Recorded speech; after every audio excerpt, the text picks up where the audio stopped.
Gente, agora é o momento para mim, assim, único, único, porque depois de muitos anos tentando fazer esse convidado falar comigo em público, aconteceu! Eu tô muito animada para essa conversa, nesse episódio do New Human Leadership, para falar com Marcelo Nunes, que tem um lugar muito especial na minha vida e a gente já vai falar por quê.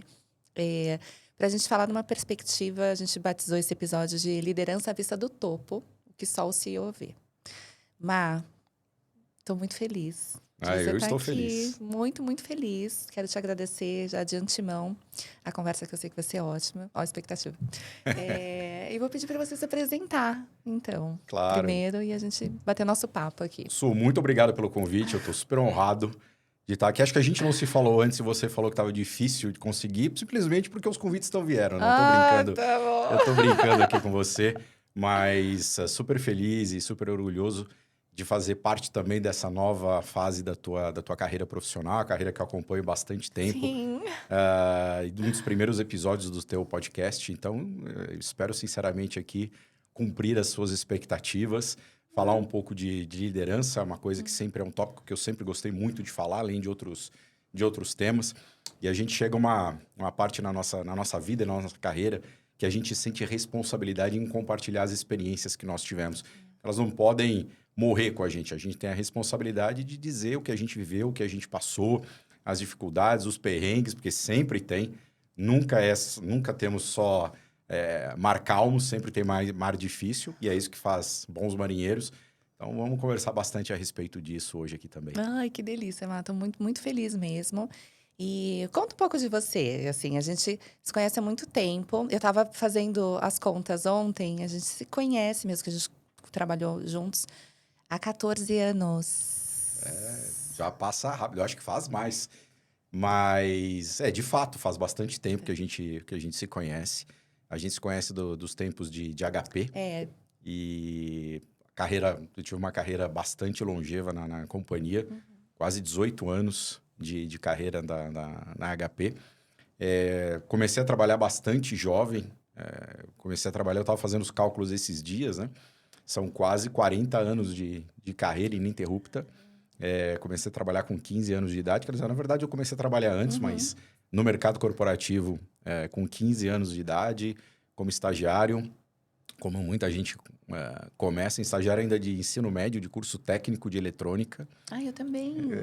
A gente eu fui buscar uma profissão que me desse uma ascensão profissional mais rápida. Por isso que uma qualificação já no ensino médio. Fui estagiário na Duratex, depois eu trabalhei na Kodak. Esse é um capítulo sensacional. Muita gente me pergunta como foi trabalhar na Kodak, é uma empresa pela qual eu tenho um grande respeito, a empresa está aí.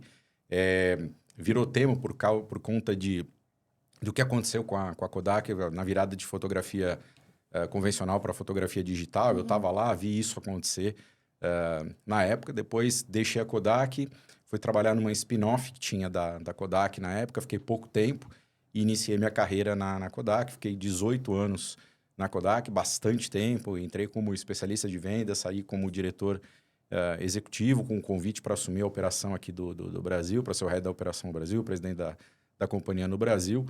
Tomei uma decisão que foi bastante difícil de deixar a companhia, simplesmente porque eu queria me provar em outros mercados e também me provar como gestor, como líder em outras áreas. Então, eu mudei para uma companhia de serviços de alimentação e facilities, chamada GRSA, que era do Grupo Compass, um grupo inglês. E logo depois veio o convite do Pátria para assumir a Paribem, que era uma empresa que estava sendo consolidada, uma empresa de gestão de estacionamentos e mobilidade urbana, onde eu fiquei. Aí é uma história longa também, a gente passou por fusões ao longo do tempo e onde eu fiquei até setembro agora. Então, é uma carreira bastante longa, essa última passagem, quase 8 anos, dos quais eu me orgulho bastante, tem muita história boa para contar, não só sobre o negócio, mas sobre desenvolvimento da companhia, desenvolvimento de pessoas.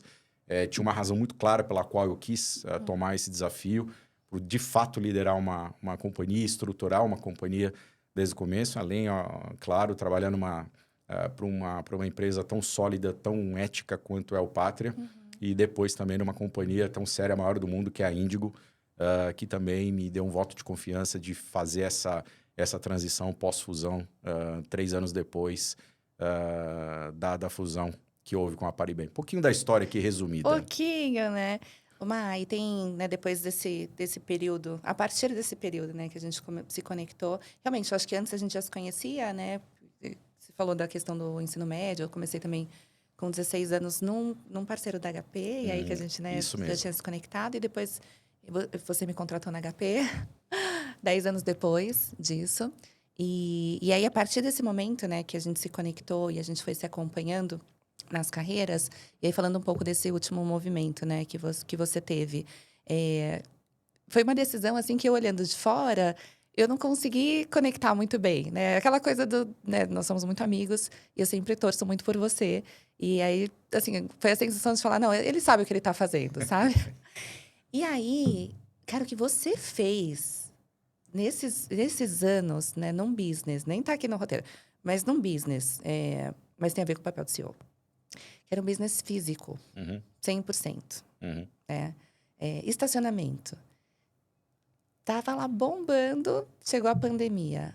Mas, juro, o que você fez, o que eu acompanhei da tua mudança, assim, foi maravilhoso. Você virou um negócio para uma outra coisa estratégica, trabalhar dado, trabalhar jornada de cliente, assim, foi incrível. Você quer contar um pouquinho de como foi esse... O teu mindset para você pegar essas coisas e você falar assim, vou fazer outra coisa. Isso prova, Su, que todo negócio ele pode ser escalável e todo negócio é pressuposto a ter inovação. O que a gente precisa fazer, e como líder, como CEO, mas como líder, como gestor, como diretor, o que você tem que fazer o tempo inteiro é se adaptar rápido aos cenários que você está vivendo, tentar ao máximo antecipá-los. A gente vive tentando antecipar tendências para ver o que vai acontecer. Aprender muito rápido, tem que ter uma capacidade de aprendizado muito rápido. E como eu falei, uma capacidade de adaptação, por conseguinte, muito rápida. E não ter medo de arriscar. É ter coragem. Eu vou refrasear. Tá. Ter coragem não é ausência de medo. Exato. Não é ausência de medo. Coragem é você fazer mesmo com medo. Apesar do medo. Apesar do medo, você ter que fazer. Porque sempre você vai ter receio, sempre você vai ter... O que você não pode ter é insegurança. Não deixar de ter medo, porque é isso que vai te guiar no final. O que nós passamos ali na pandemia, você imagina, eu liderava uma companhia. Primeiro, o mais importante, deu muito certo por algumas razões. Primeiro, que eu tinha um time extraordinário trabalhando comigo. Deu certo por conta disso. Todo mundo, como eu disse, remando para o mesmo lado, empurrando na mesma direção, comprando as ideias que eu provocava e que os outros provocavam, né? Porque parte de você ser um líder é também você nunca vai saber, ser um CEO de uma companhia, pressupõe que nunca você vai saber tão bem determinada área quanto o especialista que está naquela área. Então, eu não vou saber de operações tão bem quanto o meu diretor de operações sabe, não vou saber tão bem de RH quanto o meu diretor de RH sabe, e assim sucessivamente. Mas que haja respeito e haja uma comunhão de ideias para que faça com que a gente se mova. Então, o que aconteceu nessa época foi muito isso. Então, você primeiro precisa ter um bom time e depois você tem que ter um acionista, um controlador que te apoie nas tuas ideias. Então, ali o que aconteceu na pandemia, o pessoal sempre me fala, pô, mas você foi para uma indústria de estacionamento. Foi um pouco minha... No estacionamento, a gente costuma dizer, não é um negócio sexy, não é um negócio glamuroso. Mas é um negócio incrível, porque tem um dinamismo, ele é tudo menos óbvio.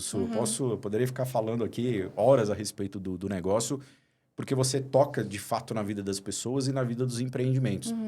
Porque você está conectado, ninguém sai de manhã e vai falar assim, não, eu vou para o estacionamento. Não, você vai para o shopping, você vai para o hospital, você vai se divertir num parque de diversões, você vai no centro de eventos, você vai num parque, você vai no aeroporto. Então, são diferentes momentos da vida das pessoas, mas que o estacionamento está conectado. Então, a partir daí, tem muita coisa que você pode fazer. Tem vários stakeholders, né? Um business tem muitos stakeholders. Vários stakeholders. Tem muita coisa envolvida. É uma modelagem operacional, sistêmica, financeira, bastante complexa. Por isso que é tão apaixonante, é tão bacana.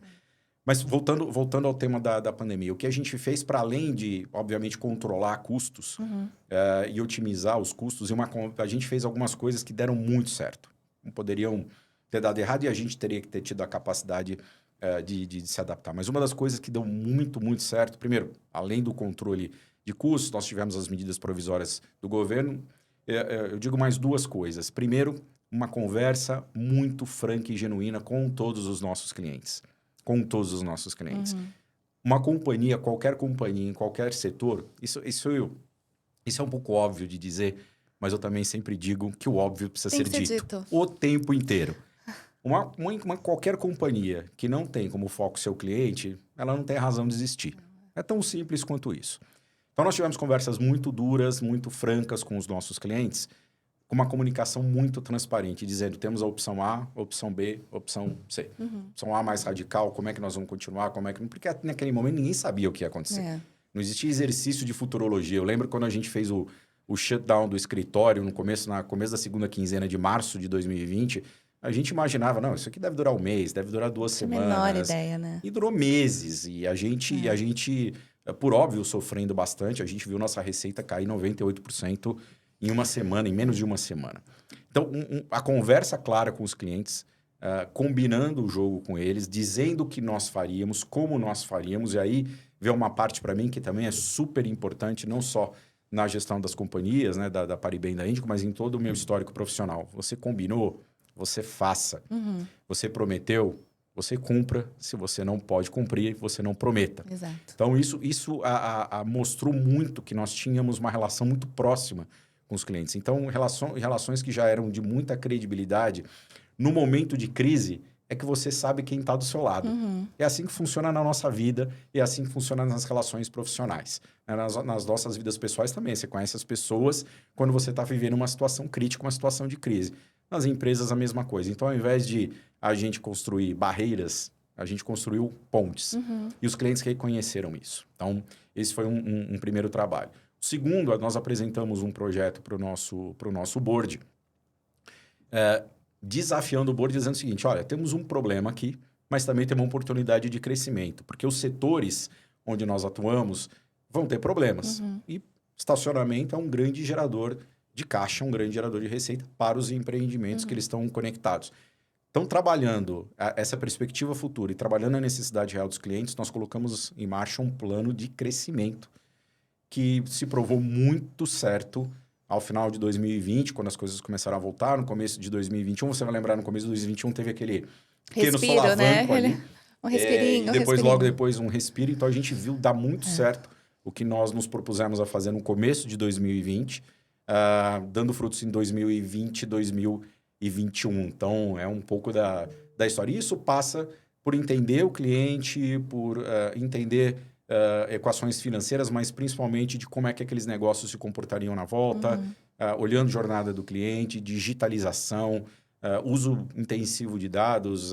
Um pouco antes da minha saída dos estacionamentos da Índico, passavam mais de 10 milhões de pessoas todos os meses. Imagina a informação. Então, você imagina a quantidade de informação que se pode e o tipo de necessidade que você pode endereçar com isso. Omar, quando a gente tem essas mudanças, né? E essas adoções de novos papéis, e a gente falando, né, dessa ótica de CEO, o que você acha que te levou até lá? E o que você acha que você teve que deixar para trás? Assim, tipo, sem isso, se eu não deixar isso para trás, eu não vou conseguir avançar. Olha, muitas coisas, Su. Essa resposta ela não é uma resposta simples de ter te dado. Mas o que me levou até lá, eu nunca no começo da minha carreira, olhei e falei assim, não, eu quero o cargo pelo cargo. Eu nunca disse, eu quero ser o presidente de uma companhia, eu quero ser o CEO de uma companhia. Eu sempre pensei o seguinte, eu quero aprender o máximo, me desenvolver ao máximo, e essa minha capacidade, essa minha disciplina, eu quero chegar até onde ela pode me levar. E eu sempre pensei dessa maneira. Então, quando eu olho para trás, eu sou muito grato pelas oportunidades que eu tive, e aonde essas oportunidades me levaram. Porque eu também tive as oportunidades porque eu estava preparado para elas. Né? Aquela velha história, não tem sorte, tem consequência. Exato. Então, se a gente está preparado, e se realmente a gente quer fazer aquilo, porque a tarefa de liderar não é simples, a gente vai explorar um pouquinho disso aqui, ela não é simples. Se você realmente tem vontade de fazer e se prepara, você vai tendo mais responsabilidades à medida que você cresce a sua carreira por conseguinte. Deixar para trás, eu não vejo que eu deixei nada relevante para trás. Eu acho que o ponto principal de virada é quando você deixa de ser um contribuidor individual lá no começo da tua trajetória como líder. Eu lembro claramente, logo que eu deixei de ser contribuidor individual, eu conversei com um gestor de RH na época e falou, agora a famosa carreira em Y, né? Agora você vai para cá ou vai para cá. E eu não tive nenhuma dúvida para onde eu queria ir, porque eu sempre gostei de inspirar pessoas, eu sempre gostei de fazer com que as pessoas se tornassem melhores e sempre estar cercado de boas pessoas ao meu lado. Então, isso para mim foi muito intuitivo, seguir esse caminho. Então, as pessoas falam, não, você é um líder, de fato você tem que deixar para trás o seu ego, é verdade. Tenho vários defeitos de fabricação, esse eu enxergo que não é um que eu tenha. Eu não tenho nenhum ego exacerbado. Eu gosto de compartilhar as coisas com as pessoas, gosto de uma liderança próxima. Então, isso nunca foi problema. Então, você tem que deixar para trás o seu ego, você tem que deixar para trás o fato de quem tem que brilhar é o seu time, não você. E eu acho que esse é o superpoder do líder, é saber que não é você que vai brilhar, mas é a sua capacidade de fazer quem está do seu lado brilhar. Esse é um ponto. E terceiro, que você normalmente sai de uma performance técnica muito relevante. Então, saber que você também tem que deixar abandonar isso e que as pessoas do seu time, com o tempo, vão saber mais do que você. Então, você também tem que ter humildade de saber que você vai aprender com o seu time ao longo do tempo. Então, esses são pontos bem importantes quando você olha a liderança e saber, claro, entender as pessoas, o contexto e a cultura que você está inserido. Tem uma fala recorrente quando eu vou contar a minha trajetória de carreira também em alguns outros canais. Quem já me viu falando isso mais de uma vez. Vou falar para o dono, então, dessa minha fala, que a minha decisão, né, para carreira Y, então, ser gestora de pessoas, veio por você. Você foi a minha inspiração para eu tomar essa decisão, porque a forma como você sempre fez, e eu vejo isso até hoje, depois de 14 anos, sempre foi muito impecável, sabe? Essa questão de fazer junto, né? Do time jogar junto, de você adaptar a sua comunicação para o seu time, né? De motivar, sempre foi muito impecável. E quando eu tive a oportunidade de trabalhar com você e passar por esse tipo de gestão, eu falei, cara, é isso que eu quero para minha vida. Eu quero ser assim. Olha a responsabilidade. Se o meu propósito é liderar dessa forma, se eu consigo, né, fazer essa mudança positiva, esse impacto positivo na vida das pessoas, é isso que eu quero para minha carreira. Então, estou falando para você. E isso, Sui, fico super agradecido e feliz de ouvir isso, porque isso testemunha justamente o que eu acabei de falar. Isso é o que sempre me moveu e sempre me fez seguir em frente. É um impacto que eu posso ter na vida das pessoas, ainda que seja um pedaço. Claro, eu não romantizo o trabalho, mas a gente tem duas responsabilidades grandes. Primeiro, tem que entregar resultado para a companhia. Isso é uma verdade inexorável. A gente tem que mostrar números, dados, fatos de como a companhia está crescendo ou que você está atingindo os objetivos. Mas antes vem como as pessoas agem para fazer isso. Exato. Porque as empresas são pessoas e processos. Quando você fala assim, a companhia tal tem cultura tal. O que é a companhia? A companhia não é uma mesa, uma cadeira. Não, é uma entidade. São as pessoas que estão lá. As pessoas que estão lá têm a responsabilidade de mover a companhia. E eu gosto muito, eu li recentemente, eu gosto muito de fazer uma analogia.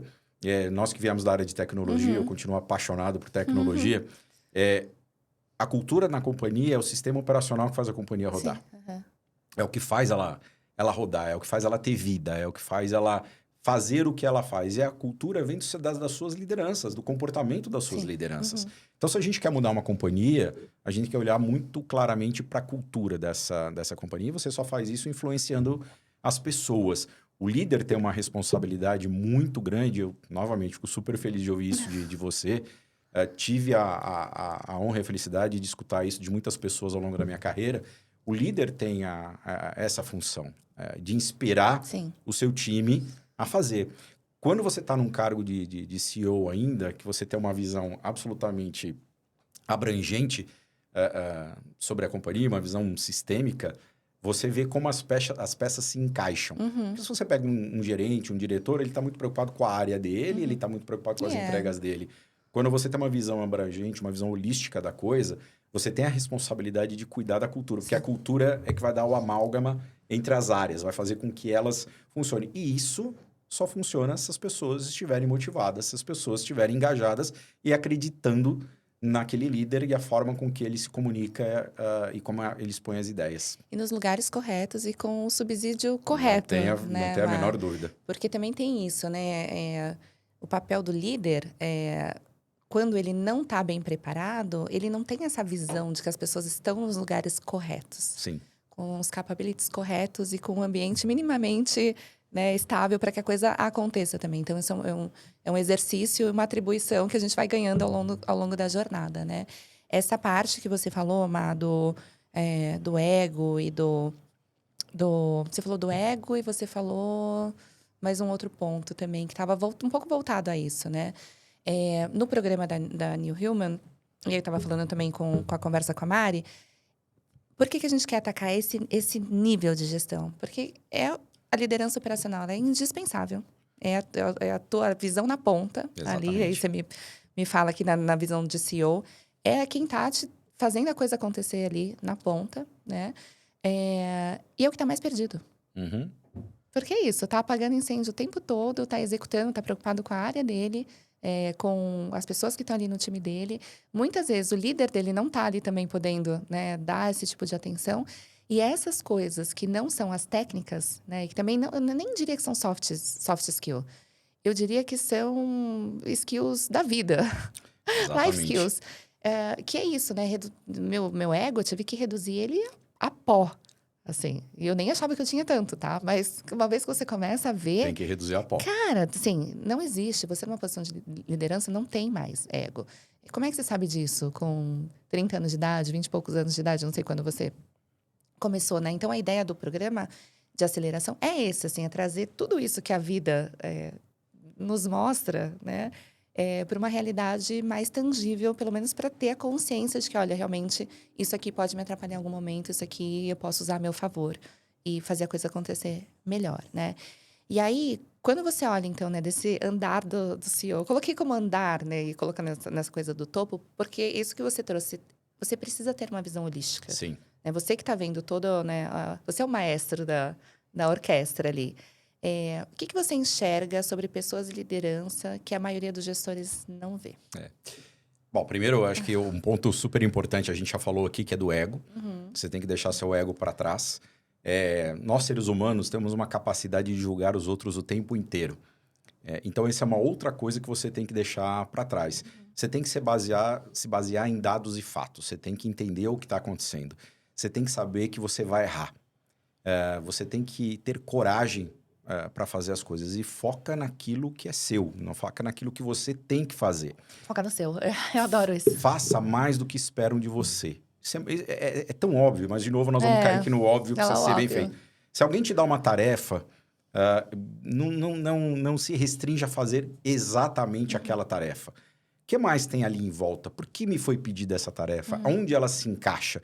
Que outra coisa, se eu encontro um primeiro impeditivo para que eu realize aquela tarefa, o que é que eu posso fazer para aquela tarefa ser realizada? Que recursos eu preciso ter, ainda que não estejam diretamente conectadas à minha área? Eu posso pedir suporte? Claro que você pode. Claro que você pode. O que vai definir não só um bom líder, mas um bom profissional é a capacidade de alocação de recursos e atenção para você entregar um resultado. E como é que você entrega o resultado? Justamente fazendo isso, buscando... Porque é muito simples e isso é utopia, não vai acontecer em nenhuma cultura, em nenhuma companhia, que alguém vai te dar a receitinha do bolo mastigadinha. Não existe isso. Então, os bons profissionais, aqueles que se destacam, são aqueles profissionais que pensam além da tarefa que eles têm que fazer. A gente não quer hoje nas companhias, já há bastante tempo, a gente não quer tarefeiro. Alguém que execute. Você tem que entender o que é que você está fazendo, por que você está fazendo e qual a relevância daquilo no todo da companhia. E quando você é um contribuidor individual e você vai para uma liderança, isso se amplia. Que recursos eu preciso que não tenha? Ah, mas eu não tenho todos os recursos. Faça com os recursos que você tem até que você tenha recursos para fazer melhor ainda. Essa é uma frase que eu gosto bastante, que eu uso bastante. até você entender o que é que você pode fazer, mas não deixa de dizer o que você precisa fazer, ou o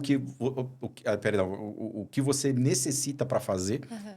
e busque. Mas enquanto você não tem, continue fazendo com os recursos que você tem, se destaque. Muitas pessoas me falam assim, puxa, mas tem algum segredo para você ascender profissionalmente? Não, a coisa é muito mais simples do que parece. Primeiro, faça as coisas de forma coerente, de forma ética, de forma transparente, mas sempre procure fazer mais do que é esperado. Ninguém vai chegar para você e vai dar santa unção, falar, Suzana, eu estou te promovendo agora de gerente para diretora. Você quer o cargo de diretor? Pega a cadeira, toma para você. Uhum. Olha o diretor que você admira, pede coach. Eu vou dizer o seguinte, a maior parte das pessoas que você pede ajuda, elas vão te dizer sim. Uhum. Elas não vão te dizer não. É que você às vezes fica parado não olhando. Então, quando você fala de gestão, a gente falou de liderança, a gente falou de ego. Eu sempre falo isso, faça muito mais do que espera de você. Uhum. Entenda qual é o teu papel naquilo tudo que você faz e apoie o seu time. Deixe seu time errar. Se dê o direito de errar. Eu prefiro que alguém me peça desculpa do que permissão. Obviamente, dentro de um limite de Sim, responsabilidade. aceitável, Eu né? sempre falei isso o tempo inteiro. Na dúvida, faça.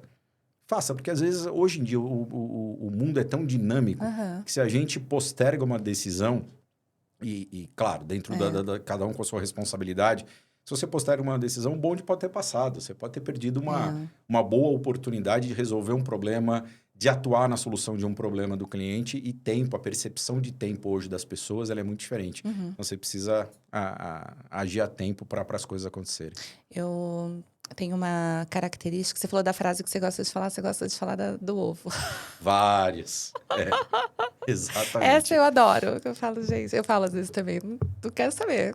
Não importa se o pato é macho, eu quero ovo. É ovo fêmea, eu quero ovo, né? Isso aí. Eu adoro essa. E essa coisa do fazer, a gente vê cada vez menos, né? Não sei, na tua perspectiva, eu vejo muito cenários de desculpa, sabe? Sim. Pouca autorresponsabilidade, decisões em silos, assim, minúsculas, sabe? Cada vez mais reduzidos esses silos. E com uma limitação, assim, quase que física, sabe? Não, eu só vou até aqui. Você vê isso como um erro repetido em líderes? Com toda assim? certeza. E essa questão, né, do erro, de ser um erro repetitivo, se você vê mais algum. E qual o comportamento, aí falando do outro lado, que mais te faz promover alguém? Tem duas coisas, assim, para mim, são absolutamente difíceis de digerir quando vem de líderes ou quando vem de qualquer funcionário. Primeiro é o desculpismo. Ai, gente. Cara, eu acho o seguinte, em qualquer coisa na vida, quem quer faz, quem não quer arruma uma desculpa. Para qualquer coisa. Para qualquer, mas eu tô cansado, não vou. Bom, então não vai, não arruma desculpa. Exato, eu quero fazer. Faça. Se você realmente não quer fazer, não dê desculpa. Não, foi não sei o que aconteceu. Não dê desculpa. Porque isso diz muito a seu próprio respeito. Uhum. Quando alguém chega para mim e fala, eu não fiz, mas você tentou todos os meios, você usou isso, você usou aquilo, você não fez, você está usando essa desculpa porque você estava cansado. Que as pessoas, elas usam desculpas, muitas vezes, para denotar uma própria incapacidade de enxergar os cenários. Pode ser muito radical, mas, em via de regra, é assim que funciona. Uhum. Esse é um primeiro ponto. Segundo ponto é reclamação. Nossa. É o desculpismo e a reclamatória. As pessoas reclamam O tempo de todo. tudo o tempo inteiro. Eu tenho muito pouca paciência para reclamação. Se você faz todo sentido, você teve um dia duro, vem pro seu líder, e eu sempre acolhi. Cara, vamos falar, o dia foi duro por causa disso. Isso não é reclamação, isso é um desabafo. Desabafo, A pessoa, obrigado, desabafei e vamos para a batalha de novo, vamos para a luta de novo. Agora, reclamar de tudo o tempo inteiro só atesta a incompetência que você tem para solucionar um problema. É o desculpismo, né? É o desculpismo, é uma consequência a segunda fase camada. do desculpismo. Exato. Então, buscar menos reclamação e menos desculpismo, porque isso diz que você não teve capacidade de realizar algum problema. Ou então, claro que nem tudo vai sair do jeito que você espera, nem tudo vai sair do jeito que é o planejado, porque a gente lida com pessoas, a gente lida com situações que mudam o tempo inteiro. Uhum. Mas esses 2 pontos, para mim, são pontos que precisam ser evitados. E programas como o da New Woman pode ajudar muito as pessoas a entender esse perfil de comportamento e como você muda esse perfil de comportamento. Como você coloca isso para uma forma mais propositiva. Eu gosto muito eu sempre gostei de problemas complexos para serem resolvidos. Eu também gosto. Sempre gostei. Seja com funcionário, seja com cliente, na companhia. Porque, para mim, um problema grave, bem explorado, se torna uma oportunidade. Algumas das melhores oportunidades de negócios que eu tive na vida, ou de oportunidades, se vieram de momentos ou de transformação ou de problemas críticos. Então, esse, para mim, são dois problemas bastante críticos que a gente precisa evitar ao máximo. Né? E as características né, de um bom líder. A gente explorou bastante, mas eu quero reforçar aqui. Faça além do que esperam que você faça. Então, não se feche no seu cargo. Né? Eu estava escutando um pouco da gravação do pod da Mari aqui com você. E é isso. Hierarquia, para mim, é uma forma de organização, ponto. Não significa que se você não tiver uma boa ideia, você não pode levar o CEO da companhia. Claro, Se o CEO não estiver apto a ouvir, ele não está apto para estar na cadeira que ele está. Essa história de executivo que é inacessível, isso para mim já há muito tempo deixou de ser uma verdade. A gente vê hoje CEOs de grandes companhias absolutamente acessíveis, abertos. Claro, se prepare para essa conversa, venha com dados e fatos, venha na verdade, o executivo ele quer receber esse feedback, ele quer que as pessoas colaborem e sintam que há abertura. Então, essa é a primeira coisa. Sempre faça algo que seja mais do que aquela tua função. Não se prenda a tua caixinha, o teu nome hierárquico, né? A tua posição hierárquica. Acho que esse é um ponto. Segundo, se preocupe genuinamente com as pessoas. Se preocupar genuinamente com as pessoas não é... De novo, eu não romantizo o trabalho. Mas você pode, sim, ter uma ótima relação com as pessoas e separar o pessoal do profissional. Você tem que, sim, dar apoio às pessoas e entender o momento dela. Não significa que você não vai dar feedbacks duros, que você... Ou então, ao contrário, você vai reconhecer, você vai elogiar. Você tem que separar, porque o que vale é a performance da pessoa para a companhia e para o grupo com a qual ela trabalha. Mas a gente não pode esquecer que aquela pessoa é um ser humano. Como é que se faz isso? Muito simples, você só não pode errar na forma. Se você errar na forma, você errou em tudo. Você pode estar coberto de razão. Se você errar na forma, se você for agressivo, se você bater na mesa... Eu já vi presidente de empresa subindo em mesa. Eu já também. Batendo. Gritando. O efeito é exatamente ao contrário. As pessoas perdem o respeito, perdem a admiração. Você ser duro não significa que você precisa levantar a voz. Eu já dei feedbacks duríssimos sem levantar o tom de voz. Sem que você precise... Mas você mostra para a pessoa que toda vez que você dá um feedback e mostra para ela como ela pode melhorar, que você está genuinamente preocupado com aquela pessoa. Preocupe-se quando as pessoas pararem de te dar feedback. A gente estava falando também na conversa com a Mari, né? Que é a cadeira, o papel da cadeira. Né? Essa questão de separar o profissional do pessoal não é você ser pessoas diferentes na rua ou dentro da empresa. Não é isso. Mas é sobre você entender que a cada cadeira tem um papel e um resultado para trazer. Exato. Né? Exato. Então, e é isso. Assim, você pode ter uma ótima relação, amigos, tudo, mas relação profissional, de qualquer posição, é uma relação muito simples. A empresa, ela te coloca numa determinada posição e lhe dá uma responsabilidade para você seguir uma estratégia, um direcionamento e você trazer o resultado esperado. Você tem obrigação de fazer isso. Mas, novamente, você pode fazer isso de milhões de maneiras. Exatamente. Você não pode errar na forma. E trazer as pessoas para ter um engajamento alto é o que faz a diferença. A gente falava disso ontem, né, Su? Vou pegar um gancho aqui. Tem um estudo, se eu não me engano, do Gallup, que diz que cerca de 70% dos profissionais não tem engajamento com as companhias. Não tem. Isso é um prejuízo de trilhões de dólares, né? 34% do custo do funcionário se perde porque ele não está engajado ao longo de um ano. Então, você imagina o custo que dá isso. Então, olha a importância da construção da cultura. E construção de cultura é respeito e comunicação. Comunicação é outra coisa absolutamente fundamental. Tem uma outra, a gente estava falando da cadeira, né? E pegar a próxima cadeira. Acho que você que falava isso. que se vista e se comporte como o próximo passo que você quer dar na sua Exatamente. carreira pra você, né? Exatamente. Isso me marca demais, assim. Você já criar esse comportamento, né? Você já personificar esse comportamento antes de que a oportunidade aconteça também. E esse estudo do Gallup, eu fiz até um vídeo falando sobre isso, que tem um prejuízo de, acho, 438 bilhões de dólares por ano no mundo. E 70% dessa falta de engajamento está correlacionada à liderança. Né? Então, olha o impacto. E provavelmente, eu não tenho essa informação, mas é o impacto de liderança de primeiro nível, né? Que é Sim. o que mais tem liderados diretos. Sem dúvida. Então, E aí, eu estava vendo depois o que dá para fazer com esse dinheiro. Daria para erradicar a fome do mundo em 10 anos. Só um exemplo. E aí, a gente, caminhando aqui para o nosso fechamento da conversa...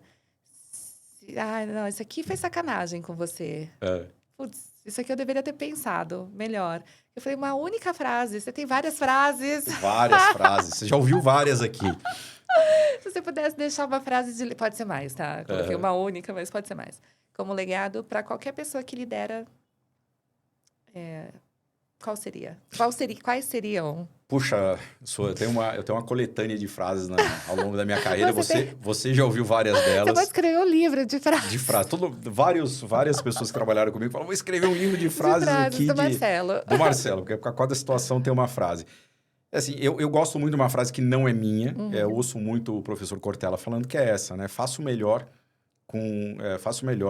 que você pode com os recursos que você tem, enquanto você não tem melhores recursos para fazer melhor ainda. Essa é uma frase que eu gosto bastante. E uma que eu já citei aqui, mas que eu vou deixar também, que o verdadeiro poder de um líder não reside no fato de ele ser brilhante, mas na capacidade de fazer quem está ao seu lado brilhar. Tem muito a ver sobre isso, né? E uma coisa importante, falando de tudo que a gente fazer, a gente não pode nunca, na liderança, menosprezar a comunicação. Países entram em guerra, culturas de companhia se perdem, relações se deterioram simplesmente porque você não sabe comunicar. E as pessoas, na grande maioria das vezes, elas se comunicam mal simplesmente por insegurança. Então, o desafio, o convite que eu deixo aqui é trabalhe melhor essa parte de comunicação. A New Woman pode ajudar com isso. A gente tem um se você quiser saber, eu sempre digo para as pessoas o seguinte, tem 3 níveis de... Para tornar simplista um negócio complexo, sempre tem 3 pilares numa situação. Eu sempre falo, deixar outra frase aqui, que é a percepção, a expectativa e a realidade. Nunca se pegue pela percepção que você tem de alguém. Se você quer saber alguma coisa sobre a Suzana, não se pegue pelo que fulano, cicrano ou beltrano falaram da Suzana. Pergunta para ela. Pergunta para ela. Se você quer realmente ter uma expectativa, combina com a outra pessoa, que aquela é a sua expectativa. Claro, Deixa muito claro o que você espera daquela pessoa. Faça sessões de feedback.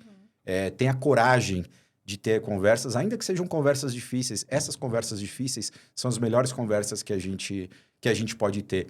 Tanto para quem é líder, quanto para o profissional e, consequentemente, para a companhia. Então, não tire conclusões precipitadas sem que você comunique bem. E sempre seja transparente e ético no que você faz. Isso não tem preço. A gente tem, né, um tópico no programa que fala sobre comunicação, aborda, né, o tema da comunicação, gestão de conflitos.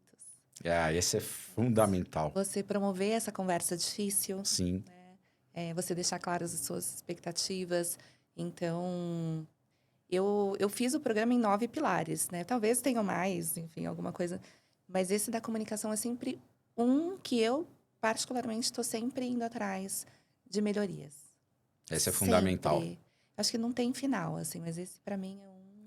Esse, se eu puder, acho que ao longo da minha carreira, obviamente que eu sempre me preparei tecnicamente, mas a parte de soft skills que a gente sempre fala é alguma coisa que sim, você pode desenvolver e a parte de comunicação é fundamental. Você precisa falar, mas você precisa agir de forma coerente. Cara, coerência é tudo. Se você tomou uma decisão na companhia... vou aqui tomar um pouquinho mais de tempo, mas se você tomou uma decisão na companhia, deixe claro para a companhia por que você tomou aquela decisão. Se você está indo para o caminho A, o caminho B, agora temos uma estratégia, mas por quê? O que está por trás daquela estratégia? E você agir de acordo com isso, Você tem que agir de acordo com o que você está falando, senão você vai desconectar das pessoas. E você perde credibilidade, as pessoas não vão te escutar mais. É o começo do fim da construção de uma cultura onde haja prevalência de respeito, a gente falou bastante de coerência, mas principalmente isso que traz engajamento dos colaboradores. A gente falou aqui dos bilhões, dos trilhões. Quanto se perde em turnover porque a pessoa está desmotivada, Sim. porque, obviamente, que motivação tem a ver muito com o próprio funcionário, mas você tem que ter a base, né? Você tem que ter o mínimo ali para se desenvolver. E tem, né, muito...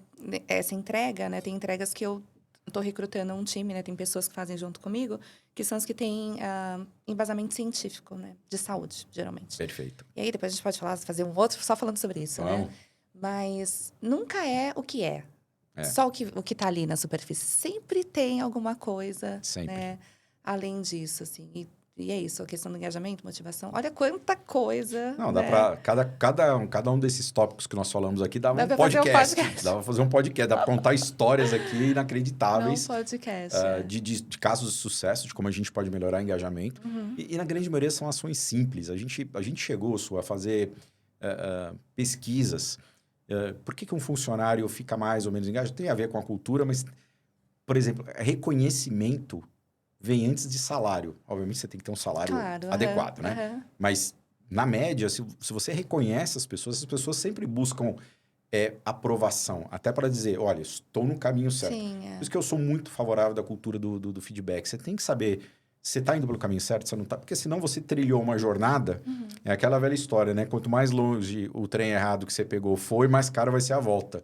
Então, se a gente não dá o feedback correto, mais uma frase aqui. Como é que é? Quanto mais longe foi o trem errado que você pegou, mais caro é o bilhete de volta. Então, eu adorei essa. se você não sabe para onde você está indo, se você não recebe feedback, você pode achar que você está fazendo tudo maravilhosamente bem na hora de pegar o trem de volta. Não, mas não era nada disso. Isso, Então, tem que ter conversas duras. As conversas, fala assim, não existe conversa difícil ou conversa fácil, existe conversa. Não existe problema difícil ou problema fácil, existe problema. Se eu não souber qual é o problema, eu saber qual que é o problema é 80% da solução. Se eu consigo mapear bem o problema. Feedback é a mesma coisa. Se eu tenho ciência do que eu estou fazendo, para onde a companhia está indo, o que o CEO espera, o que o conselho espera, qual a estratégia por trás daquilo, eu vou conseguir fazer o meu trabalho melhor. Mas e tem uma coisa importante, né? Que geralmente quem dá esse feedback é o líder que está na ponta também. Exatamente. E aí, são pessoas que, como primeira liderança, vão ter mais dificuldade de dar feedback. Muito. Porque até então, olha que interessante que acontece nas empresas, e novamente, o programa que você está desenvolvendo vai ajudar muito. Até um mês atrás, ele era colega de trabalho dessa pessoa. Como é que eu consigo transformar sem deteriorar esse relacionamento e perder essa E que essa subsídio confiança? também, né? A pessoa tem de separar o que é feedback da opinião. Exatamente. Perfeito. É o que eu falei da percepção, Então, da exato. expectativa. Pergunte para a pessoa. Se você quer saber alguma coisa, eu vou repetir isso porque para mim é um negócio muito sério. muito sério. Porque você não pode questionar a ética de uma pessoa, você não pode questionar a responsabilidade de uma pessoa, você não pode questionar o nível de trabalho de uma pessoa sem saber absolutamente todo o cenário que ela está sujeita. Se você tem um feedback, por exemplo, líderes de primeira viagem, mas qualquer nível de liderança, se você escuta um feedback a respeito de um funcionário, pergunta para ele, porque vai ter o ponto de vista dele. Claro. Checa se aquilo faz sentido ou não, porque pode ter tirado de contexto, pode ser uma história que foi criada, enfim, você tem muitas situações que podem ter, mas o feedback legítimo é aquela que você conversa com toda a pessoa, com a pessoa de forma genuína e aberta. E uma outra coisa, Su, é fundamental que feedback seja dado todos os dias. Tem aquela sessão, né? Fala, vou fazer um feedback uma vez a cada 6 meses. Cara, 6 meses é muito Aconteceu tempo. muita coisa. Se você esperasse... Eu vi que a Su não está performando bem. Eu vou ficar lá esperando 6 meses para te dar um feedback. Não existe. Feedback é ali. É real time. Você tem que dar o feedback o tempo inteiro quando você acha que precisa dar o feedback. Tanto para apoiar, para incentivar, dizer que está no caminho certo, como, obviamente, mostrar qual é o caminho e dar um feedback para que a pessoa possa melhorar. Feedback é um tema muito polêmico, Má. Muito. É outro tema para podcast. Tema só de feedback. Esse é um tema muito polêmico. Sempre assim, de pautas. Eu sempre falei para os meus liderados, a gente fazia sessões formais de feedback, falei, se eu te contar alguma coisa aqui que você já não saiba, eu sou o pior gestor do mundo. Deixa eu te contar uma coisa que você já não sabe. numa sessão de feedback. Porque você não vai esperar Não uma vai, sessão de vai ser feedback. surpresa, né? Uma surpresinha aqui pra você, ó. Te trouxe uma coisa que...